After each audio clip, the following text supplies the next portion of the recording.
කවදාවත් පාඩු ලබන්න වෙයි කියලා හිතපු නැති ලංකාවේ දෙවනියට ලොකුම ජාත්‍යන්තර ගුවන්තොටුපළ ගැන මේ කතාව.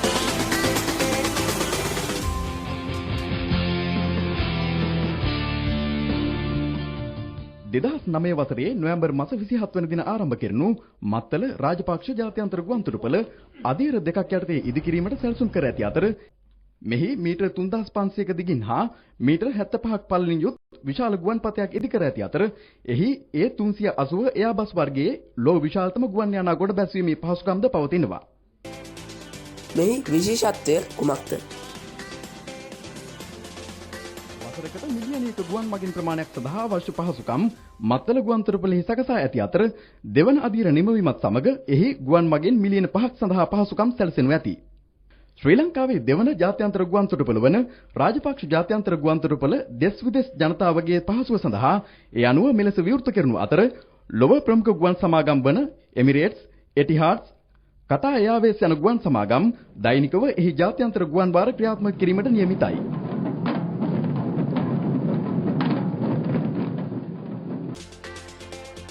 දිනෙන් දින අලාභයට පත්වන මත්තල ජාත්‍යන්තර ගුවන්තොටුපළේ වර්තමාන තත්ත්වයයි මේ. ගුවන්තොටුපළ සහ ගුවන් සේවා පුද්ගලික සමාගමේ 2021 වසරේ මූල්‍ය තත්ත්වය සම්බන්ධයෙන් විගණකාධිපතිවරයා ප්‍රකාශයට පත් කර ඇති වාර්තාව අනුව මත්තල ජාත්‍යන්තර ගුවන්තොටුපළේ 2021 වසරේ මෙහෙයුම් පිරිවැය රුපියල් බිලියන 2.02ක් බව දැක්වෙනවා.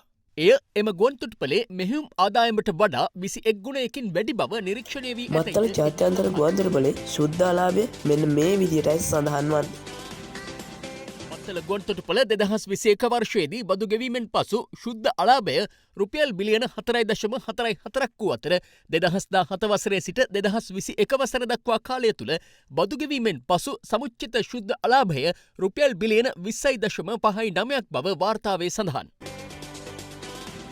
මේ සොයා බැලීම අපේක්ෂිත මගී ධාරිතාවය පිළිබඳ. එමෙන්ම ගුවන්තොටුපළේ අපේක්ෂිත වාර්ෂික මගී ධාරිතාවය මිලියනයක් පමණ වුවද පසුගිය වසර 5ක කාලය තුළ මගී ධාරිතාව දැක්වෙන්නේ 91,747ක් ලෙසයි. පසුගිය වසර 5ක කාලය තුළ මත්තල ගුවන්තොටුපළෙන් ක්‍රියාත්මක කර ඇත්තේ ගුවන් ගමන් 2396ක් පමණක් බවද වාර්තාවේ දැක්වෙනවා. මත්තල ජාත්‍යන්තර ගුවන්තොටුපළ ඉදිකිරීම සඳහා දරන ලද ඇමරිකානු ඩොලර් මිලියන 247.7ක් නැතහොත් රුපියල් මිලියන 36,564ක සමස්ත මුදල ඵලදායී ලෙස භාවිතා නොකළ බවද විගණනයේදී නිරීක්ෂණය වී තිබෙනවා. එමෙන්ම ගුවන්තොටුපළ ඉදිකිරීම සඳහා ලබාගත් ඇමරිකානු ඩොලර් මිලියන 190ක ණය මුදල සඳහා පොලිය ඇතුළුව වාර්ෂික ණය වාරිකය ලෙස රුපියල් මිලියන 2610ක මුදලක් සමාගම විසින් ගෙවා ඇතැයිද එහි වැඩිදුරටත් සඳහන්. මේ පාඩුවට පාඩු ලබන්නේ අපේ රටේ තියෙන එක ව්‍යාපෘතියක් විතරයි. මේ වගේ ව්‍යාපෘති තව කීයක් නම් අපේ රටේ පාඩු පිට පාඩු ලබනවා. රටේ මහජනතාවගේ බදු මුදලින් නිර්මාණය කරන මෙවැනි අසාර්ථක ව්‍යාපෘති යලි කිසි දිනක නැත නොගට ඒවා කියා ප්‍රාර්ථනා කරමින් අදට සමුගන්නවා. සුබ දවසක්.